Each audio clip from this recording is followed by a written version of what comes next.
Hello members, welcome to the channel Smart Resource related to any educational information.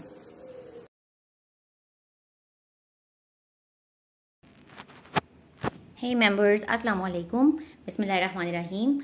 How to schedule time for CSS preparation. मैं काफ़ी दिनों बाद ये CSS पे दोबारा से लेक्चर दे रही हूँ. CSS का टाइम कैसे डिवाइड करना है, आप लोगों ने सेलेक्ट करना है. CSS आप दे सकते हो या नहीं दे सकते, मैं बहुत इजीली बताऊँगी आपको. और आपने कैसे सब्जेक्ट सेलेक्ट करनी है, आपने टाइम को कैसे डिवाइड करना है, कैसे मैनेज करना है कि आप जॉब वगैरह के साथ साथ डेली रूटीन के साथ साथ आप CSS दे दें. ठीक है, सबसे मेजर प्रॉब्लम क्या होता है कि आपने मैनेज कैसे करना है टाइम को. ठीक है, मैं आपको बहुत ईजी तरीके में बताऊँगी. मैं काफ़ी अरसे बाद ये CSS पे लेक्चर डिलीवर कर रही हूँ. जो प्रॉब्लम्स मैंने खुद फेस की हुई थी उससे रिलेटेड मैं आपको सारे टिप्स बताऊँगी ताकि आप इजीली इस एग्ज़ाम को हैंडल कर सकें. वैसे तो ये एक छोटा मोटा एग्ज़ाम नहीं है, 12 पेपर्स होते हैं इसमें, 12 सब्जेक्ट्स होते हैं, 6 कंपल्सरी और 6 ऑप्शनल होते हैं. ठीक है, ये कोई इतना इजी एग्ज़ाम नहीं है कि आप जल्दी से तैयारी करो और आप ऐसे ही दे दो. लेकिन जो मेजर प्रॉब्लम्स थी वो मैं आपको साथ साथ बता के तो आपको टिप्स बताते जाऊँगी. ठीक है, प्रेपरेशन कैसे करनी है सारा कुछ बताऊँगी. सबसे पहले हमारे पास पॉइंट आता है फाइनलाइजेशन ऑफ द सब्जेक्ट्स. ठीक है, आपने सबसे पहले डिसाइड करना है कि आपने सब्जेक्ट्स कौन कौन से रखने हैं. ठीक है, 6 जो है हमारी कंपल्सरी हैं, वो आपके मस्ट है. उसमें कोई आपकी चॉइस वगैरह नहीं होती है, तो आपने उसमें कोई आपको मसला नहीं आएगा. ठीक है, जो ऑप्शनल्स हैं उसमें आपने क्या करना है, आपने फाइनलाइजेशन ऐसे करनी है कि आपने उसका सिलेबस चेक करना है. उसका वेबसाइट पे सिलेबस अपलोड हुआ हुआ है, मैं नीचे लिंक में भी ऐड कर दूँगी. आपने सबसे पहले सिलेबस चेक करना है. अगर आपको कोई अपने से रिलेटेड लग रहा है कि अच्छा ये वाला जो सब्जेक्ट है ये मैं रख सकती हूँ, लाइक एनवायरमेंटल साइंसेज जो है कि काफ़ी लोगों ने रखा होता है और काफ़ी लोगों को ईजी लग रहा होता है, तो मतलब आप उसको कर सकते हो. अगर किसी ने बायो रखी होती है तो वो फिज़िक्स केमिस्ट्री वगैरह में से कुछ चूज़ कर लेता है, कोई मेजर सब्जेक्ट चूज़ कर लेता है, कुछ भी. ठीक है, ऑप्शनल्स आपने कैसे सेलेक्ट करने हैं, सबसे पहले आपने सिलेबस चेक करना है. इतने सारे सब्जेक्ट्स हैं, हर एक पार्ट में, हर एक टेबल में आप उन्होंने काफ़ी सारे ऑप्शनल दिए हुए हैं, काफ़ी चॉइसेस हैं. लेकिन आपने कैसे सेलेक्ट करना है. For example, if you have selected one subject, अगर आपने कोई एक सब्जेक्ट चूज़ कर लिया है कि आप ये कर सकते हैं, तो आप सबसे पहले उसको बिल्कुल फाइनलाइज करने से पहले उसका सिलेबस पढ़ लो. उसमें कितने टॉपिक्स हैं, क्या क्या टॉपिक्स हैं, उसमें क्या क्या आपने पढ़ना है, मेजर जो उसने सिलेबस में लिखा हुआ है वो सारा आप एक दफ़ा पढ़ लो. फिर आप फाइनलाइज करो कि आपने ऑप्शनल कौन सा रखना है. अगर आप सब सिलेबस नहीं पढ़ोगे तो आपको ऐसे लग रहा होगा कि ये तो सब्जेक्ट मैं कर सकती हूँ. ठीक है, लेकिन वो आप नहीं कर सकते होते. आप सिलेबस देखोगे तो पता चलेगा आपको कि आप वो चीज़ कर सकते हो या नहीं कर सकते हो. सबसे पहले आपने फाइनलाइजेशन कैसे करनी है, सब्जेक्ट सेलेक्ट करना है जो आपको लग रहा हो कि आप कर सकते हो. देन उसका सिलेबस रीड आउट करना है, ऑल टॉपिक्स रीड आउट करने हैं, फिर आपने फाइनल करना है. ठीक है, ये एक मेजर प्रॉब्लम था कि आप सिलेबस देखे बगैर सिर्फ नाम से सेलेक्ट कर लेते हो और फिर बाद में आप जब सिलेबस पढ़ते वक्त जब पढ़ते हो, टॉपिक्स पढ़ते हो, तो आपको लगता है ये तो मैं कर ही नहीं सकता. वो हाई लेवल के यूँ टॉपिक्स होते हैं, बहुत ही डीप काफ़ी भी होते हैं. इसलिए जैसे फॉर एग्जांपल केमिस्ट्री ले लें, वो काफ़ी डीप है. वो आप अगर आपने MSc वगैरह केमिस्ट्री में की हुई है तो आप अटेम्प्ट कर सकते हो. अगर आपने MSc वगैरह नहीं की हुई, मतलब केमिस्ट्री आपने जस्ट FSc तक की हुई है, तो आप केमिस्ट्री नहीं कर सकते. ठीक है, ये फाइनलाइजेशन की टिप आ गई. सेकेंडली हमारे पास कंपल्सरी सब्जेक्ट्स क्या हैं, जो हमारे टोटल हैं वो 6 सब्जेक्ट्स जो हैं हमारे कंपल्सरी हैं. SC एंड प्रेसेस आ जाती है हमारी इंग्लिश में, current affairs, Pakistan affairs, general science आ जाती है और इस्लामिक स्टडीज आ जाती है. ठीक है, ये हमारे टोटल कंपल्सरी सब्जेक्ट्स आ जाते हैं जिसके 600 मार्क्स हैं. ठीक है, फिर हमारे पास आ जाते हैं ऑप्शनल सब्जेक्ट्स. ऑप्शनल सब्जेक्ट्स भी हमारे 600 मार्क्स के हैं. टोटल मार्क्स जो हमारे हैं वो 1200 हैं. ठीक है, इसमें अगर हम कोई 200 मार्क्स का है, कोई 100 मार्क्स का है, हमने टोटल 600 मार्क्स कंप्लीट करने हैं.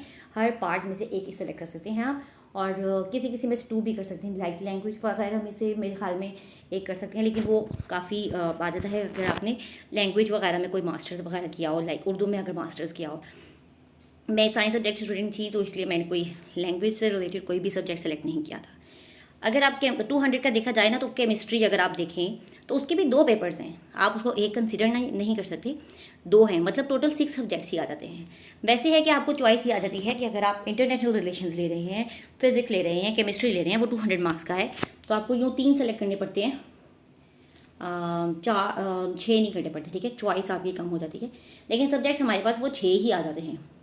केमिस्ट्री के भी 2 पेपर्स हैं, इंटरनेशनल रिलेशंस के भी 2 पेपर्स हैं, फिजिक्स वगैरह के भी 2 पेपर्स हैं। तो ठीक है, ये हमारे पास टोटल 600 मार्क्स के 6 सब्जेक्ट्स आ जाते हैं, ठीक है। उसका भी आप सिलेबस वगैरह रीड आउट करो, फिर फाइनलाइज करो। जो मैंने आपको बता दिया कि सिलेक्शन कैसे करनी है, सबके आपने सिलेबस रीड आउट करके फाइनलाइज करना है कि आपने सिलेक्ट कौन सा करना है। टाइम मैनेजमेंट क्या है कि अगर आप 8 घंटे एक दिन एटलीस्ट पढ़ लें, ठीक है। अगर आप कहीं जॉब वगैरह करते हैं तो जॉब पर जाने से पहले लाइक आप फजर पढ़ती हैं तो फजर के बाद थोड़ा सा 1 आवर रख लें या 2 आवर रख लें, ठीक है। और फिर वापस आके रेस्ट के बाद आप रख सकते हैं। टाइम आप अपने अकॉर्डिंगली डिवाइड कर सकते हैं, आपके ये जॉब के साथ भी मैनेज हो जाएगा। जो जॉब करते हैं वो ज़्यादातर इतना काम नहीं करते घर में, लाइक अगर लेडीज़ हैं वो उनको घर का काम भी करना पड़ता है, उनको सुबह जाना पड़ता है, वर्किंग लेडीज़ वगैरह को सारा कुछ करना पड़ता है। तो उनके लिए टाइम मैनेजमेंट ज़रा इस तरह है कि वो एटलीस्ट 6 आवर्स दे दें, वो दे सकती हैं। फजर के बाद हाजिर है आराम से, और दोपहर को जॉब के बाद वापस आके बंदा थोड़ी सी रेस्ट करने के बाद थोड़ा काम करके तो शाम के टाइम पूरा 6 आवर्स वगैरह दे सकते हैं। रात के 12 बजे तक आप सो जाएं या रात के 11 बजे तक सो जाएं, इतना कोई टाइम मैनेजमेंट का मसला नहीं बनता, क्योंकि I am also a working lady और ये सारा काम आराम से मैनेज हो जाता है। 6 आवर्स आप निकाल सकते हैं आराम से, ठीक है। As total subjects will be 12, total 1200 marks हैं, 12 सब्जेक्ट्स हैं, ठीक है। आप ऑप्शनल्स को 2 में डिवाइड कर दें। टाइम मैनेजमेंट में आ जाता है कि आपके जो ऑप्शनल्स हैं वो आप 2 दिन पे डिवाइड कर दें। लाइक 6 हैं तो आप उसको कर लो कि आपने 3 वन डे करने हैं, 3 वन डे करने हैं। इस तरह वीक में आपको 3 डेज मिल जाएंगे पर सब्जेक्ट, ठीक है। और आपने एक कंपल्सरी जो सब्जेक्ट्स हैं हमारे वो डेली पढ़ने हैं, लेकिन जो ऑप्शनल्स हैं उसमें आप डिवाइड कर सकते हैं, ठीक है। अगर आप 3 एक दिन पे नहीं कर सकती, बिज़ी हैं, तो आप 2 भी एक दिन कर सकती हैं। तो उस तरह हमारे वीक में 2 आ जाएंगे। इस तरह आपके वीक में 3 डेज़ की बजाय आपके 2 डेज़ आ जाते हैं। आपके टॉपिक्स क्लियर हो सकते हैं अगर आप अभी से तैयारी करना शुरू करें नेक्स्ट ईयर में होने के लिए। फरवरी टू मार्च में आई थिंक एग्ज़ाम्स वगैरह हो जाते हैं। सितंबर अक्टूबर में आपके एडमिशन स्टार्ट होंगे, उस वक्त आपकी सब्जेक्ट फाइनलाइजेशन भी हो सकती है। आप आराम से अभी से तैयारी शुरू करें तो आपका आराम से हो सकता है, क्योंकि CSS एक बहुत बड़ा पेपर है।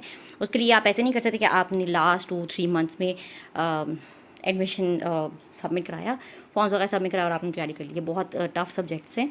1200 मार्क्स का पेपर है और ईच सब्जेक्ट कैरी 100 मार्क्स, और उसके काफ़ी ज़्यादा फॉर्मेटिंग वाइज भी अगर देखा जाए तो उसके सिलेबस में भी काफ़ी ऐसे टॉपिक्स हैं कि जिसको आपको बहुत ज़्यादा डिटेल में पढ़ना पड़ता है, ठीक है। कंपल्सरी सब्जेक्ट्स में हमारे पास कैसे टाइम मैनेजमेंट होगी। इंग्लिश से रिलेटेड मैं आपको बता दूँ इंग्लिश की प्रैक्टिस कैसे करनी है। अब काफ़ी लोगों को ऐसे होते हैं कि उनकी उर्दू इतनी इम्प्रूवमेंट नहीं होती, क्योंकि उर्दू मीडियम से पढ़े होते हैं, उनकी इंग्लिश इतनी इम्प्रूव नहीं होती। इंग्लिश कैसे इंप्रूव करनी है, इंग्लिश टेंसेस कैसे इंप्रूव करनी है, सेंटेंस मेकिंग कैसे इंप्रूव करनी है, वोकैबुलरी कैसे इंप्रूव करनी है, इंग्लिश की जितनी भी टिप्स हैं वो मैं आपको एक सेपरेट वीडियो लेक्चर में बता दूँगी कि इंग्लिश की प्रैक्टिस आपने कैसे करनी है। Grammar related, precious related and ऐसे रिलेटेड मैं सारा आपको अच्छे से गाइड कर दूँगी। कंपल्सरी टाइम के लिए कंपल्सरी सब्जेक्ट के लिए जो टाइम है वो आप इस तरह डिवाइड कर सकते हैं कि इंग्लिश ग्रामर का 1 घंटा रख लें, ऐसे का 40 मिनट्स रख लें, पाकिस्तान अफेयर्स और जनरल साइंस इनके भी 40 मिनट्स रख लें। पाकिस्तान अफेयर्स के जो टॉपिक्स हैं ना वो काफ़ी ऐसे हैं जो करंट अफेयर्स में क्लियर हो जाते हैं, इसलिए करंट अफेयर्स के लिए आपके लिए 30 मिनट्स ठीक है, ठीक है। इस्लामिक स्टडीज़ भी आपके 30 मिनट्स अच्छे हैं, क्योंकि इस्लामिक स्टडीज़ का तो आपको काफ़ी टॉपिक्स ऐसे होते हैं कि आपको वो सारा कुछ आता होता है, बस आपने हेडिंग वाइज थोड़ा सा डिटेल में पढ़ना होता है कि आपने क्वेश्चन अटैम्प्ट कैसे करना है, ठीक है। इस्लामिक स्टडीज़ भी आप 30 मिनट्स में एटलीस्ट कवर कर सकते हैं, ठीक है। ये हमारे कंपल्सरी सब्जेक्ट्स में आ गया, ठीक है। और कंपल्सरी सब्जेक्ट्स में हमारे पास ये 4 से 5 घंटे बन जाएंगे। ऑप्शनल्स में हमने क्या करनी है, 3 सब्जेक्ट्स हमने एक दिन में पढ़ने हैं, ठीक है। उसके हिसाब से हमें 1 घंटा पर सब्जेक्ट देना है, ठीक है। अगर आप 2 करें तो फिर उससे भी 2 घंटे हो जाएंगे, इस तरह 3 घंटे हो रहे हैं, ठीक है। 1 घंटा मैं इसलिए कह रही हूँ क्योंकि आपको एक टॉपिक कवर अप करने के लिए एटलीस्ट 1 घंटा ज़रूर चाहिए होता है। इतना कोई आराम से आपने एक वेबसाइट खोली और इस तरह पढ़ लिया, इस तरह नहीं है। आपको डिफरेंट वेबसाइट से डिफरेंट नॉलेज इकट्ठा करना है, फिर जाके आप पेपर अटैम्प्ट कर सकते हो। क्योंकि ऑब्जेक्टिव वाइज अगर देखा जाए तो इस्लामिक स्टडीज़ तक का ऑब्जेक्टिव इतना टफ आता है कि आपको काफ़ी कुछ पता ही नहीं होता। इंग्लिश की मैं आपको डिटेल बता दूंगी कि आपने कैसे कवर अप करना है। पाकिस्तान अफेयर्स जो है वो आप सारे सिलेबस टॉपिक्स जो हैं आपने सिलेबस पे ही रहना है, ठीक है, उसी से रिलेटेड आपका पेपर आता है। आपने सिलेबस इधर उधर होने की ज़रूरत नहीं है। वो आपका करंट अफेयर्स में जो आपके पाकिस्तान अफेयर्स से रिलेटेड कुछ है वो आपका करंट अफेयर्स में चलता रहेगा, लेकिन आपने सिलेबस के टॉपिक्स पढ़ने हैं, उनको कवर अप करना है। बाद में अगर आपने एक्स्ट्रा कुछ पढ़ना है तो आप कोई बुक रीड आउट कर सकते हैं अगर आपका दिल कराए तो, लेकिन आपने सारे के सारे जो सब्जेक्ट्स हैं, चाहे ऑप्शनल है चाहे कंपलसरी हैं, वो आपने सारे के सारे कैसे करने हैं, सिर्फ और सिर्फ सिलेबस के टॉपिक्स कवर अप करने हैं, ठीक है। पाकिस्तान अफेयर्स के से रिलेटेड मैंने काफ़ी सारी वीडियोस डाली हैं। मैंने सारे के सारे सब्जेक्ट्स के सिलेबस वाइज जो टॉपिक्स हैं वो सारे कवर अप किए हुए हैं। आप उसकी वीडियोस भी देख सकते हैं। अगर आपने नहीं देखनी, अगर आपको सही नहीं लग रही, आपको इतना क्लियर नहीं हो रहा टॉपिक, तो आप वो छोड़ भी सकते हैं। मैं कोई कंपल्सरी नहीं कर रही, आप कहीं से भी रीड आउट कर सकते हैं, किसी भी वेबसाइट से, गूगल से आप सर्च करेंगे तो आपको डिफरेंट वेबसाइट्स का नॉलेज मिल जाएगा। पाकिस्तान अफेयर्स, करंट अफेयर्स से रिलेटेड आपने न्यूज़पेपर्स पढ़नी है, सोशल मीडिया वगैरह से रिलेटेड आपने करना है। और जो ट्विटर है, ट्विटर पे आपने सिर्फ जो है पॉलिटिकल अगर पेजेस वगैरह आप ज्वाइन कर लें ना, पॉलिटिकल को फॉलो अप कर लें पॉलिटिकल पीपल को, तो आपको काफ़ी कुछ करंट अफेयर्स से रिलेटेड नो हाउ रहती है, ठीक है। करंट अफेयर्स का आपको पता है कि कुछ टॉपिक्स अपलोड हुए हुए मिल जाएंगे आपको, लेकिन वो आपको रिसेंट 6 to 8 मंथ्स का जो आपका होता है करंट अफेयर्स का, वो आपका आना होता है पेपर में। सो अभी जून जुलाई से आप स्टार्ट कर दें तो आपका करंट अफेयर्स बहुत अच्छा क्लियर अप हो जाता है, ठीक है। इस्लामिक स्टडीज़ से रिलेटेड मैंने बहुत अच्छे वीडियो लेक्चर्स अपलोड किए हुए हैं। आप फ्रीली वो वॉच कर सकते हैं, वीडियोस लेक्चर वॉच कर सकते हैं। और आपको अगर लेक्चर का मसला है, अगर आपने नहीं वो देखनी, मतलब वीडियो लेक्चर नहीं सुनने, तो आप इस्लामिक स्टडीज़ को कहीं से भी वेबसाइट पे टॉपिक वगैरह सर्च करोगे, सिलेबस वाले टॉपिक्स, तो आपको आराम से ढेर सारी वेबसाइट से मिल जाएगा। मेरे नोट्स वैसे बहुत अच्छे हैं। अगर आप लोगों को नोट्स वगैरह चाहिए तो नीचे लिंक दिया हुआ है ग्रुप का, आप उसमें लिंक पे जाके मैसेज वगैरह कर सकते हैं और हम वहाँ पे आपको नोट्स दे देंगे। 500 पर सब्जेक्ट अवेलेबल हैं notes, Islamic studies and Pakistan affairs के। इस्लामिक स्टडीज़ के नोट्स ऐसा है कि मेरे बहुत अच्छे नोट्स हैं, उसमें सारे के सारे डिफरेंट वेबसाइट्स के जितना भी नॉलेज है, आपको जो भी CSS में रिक्वायरमेंट्स हैं उसके अकॉर्डिंग सारा कुछ कवर अप हो रहा है। आप आराम से इसमें फिर CSS में अपीयर हो सकते हैं। जनरल साइंस से रिलेटेड डिफरेंट वेबसाइट्स हैं, डिफरेंट वेबसाइट से आप नॉलेज ले सकते हैं। इसके इतने कोई मुश्किल टॉपिक नहीं है। जनरल साइंस में बहुत ही जनरल टॉपिक्स हैं जो आपको पता होने चाहिए। फूड से रिलेटेड, एनवायरमेंटल साइंसेस से रिलेटेड है, एनालिटिकल, क्वांटिटेटिव, जितना भी है बायोलॉजिकल साइंसेस से रिलेटेड है, ये सारा जनरल साइंस में आ जाता है। उसकी आपने सिर्फ सिलेबस टॉपिक्स कवर करनी है, वो आप गूगल से सर्च कर सकते हैं, ठीक है। ऑप्शनल्स में जो है आपने एटलीस्ट 1 टॉपिक आपने डेली का डेली करना है। 40 to 50 मिनट्स में वो हो जाता है कवर अप, और फिर बाकी 10 मिनट्स, बाकी जो आपका रिमेनिंग टाइम है उसमें आप रिवाइज कर सकते हैं, ठीक है। ऑप्शनल्स में आपने सिलेबस का एक टॉपिक ज़रूर कवर करना है, ठीक है। इस तरह आपका सिलेबस नेक्स्ट फरवरी तक ऑलमोस्ट कवर हो जाएगा। फिर आप रिवीजन वगैरह भी कर सकते हैं। टोटल स्टडी आवर्स जो हैं हमारे, वो हमारे 7 to 8 हैं मिनिमम। अगर आपने इससे भी कम करने हैं, कि अगर आप टाइम नहीं दे सकते CSS की स्टडी को, तो 6 आवर्स आप कर सकते हैं, इससे ज़्यादा कम नहीं, क्योंकि आपने इंग्लिश भी करनी होती है, इंग्लिश इंप्रूवमेंट के लिए। अगर किसी की इंग्लिश अच्छी है तो उसको इंग्लिश ऐसे और इंग्लिश प्रेसेस वगैरह की इतनी कोई टेंशन नहीं होती, वो बाकी सारे करते हैं, तो उसके लिए आप 4 घंटे वगैरह लगा सकते हैं। टोटल स्टडी आवर्स वैसे 7 to 8 आवर्स बन जाते हैं, ठीक है। मुझे काफ़ी ज़्यादा प्रॉब्लम्स ये हुई थी कि मुझे पता नहीं चला था कि फाइनलाइजेशन कैसे करनी है, मैंने सिलेबस नहीं पढ़े हुए थे। और जो सेकेंडली है कि कहीं से नोट्स वगैरह नहीं मिल सकते, मिल ही नहीं रहे होते हैं, और काफ़ी आपको वेबसाइट्स वगैरह से देख के पढ़ना पड़ता है। बुक्स में कोई अच्छा डाटा नहीं क्लियर हो रहा होता, कि आपको बुक्स अच्छी नहीं लग रही होती।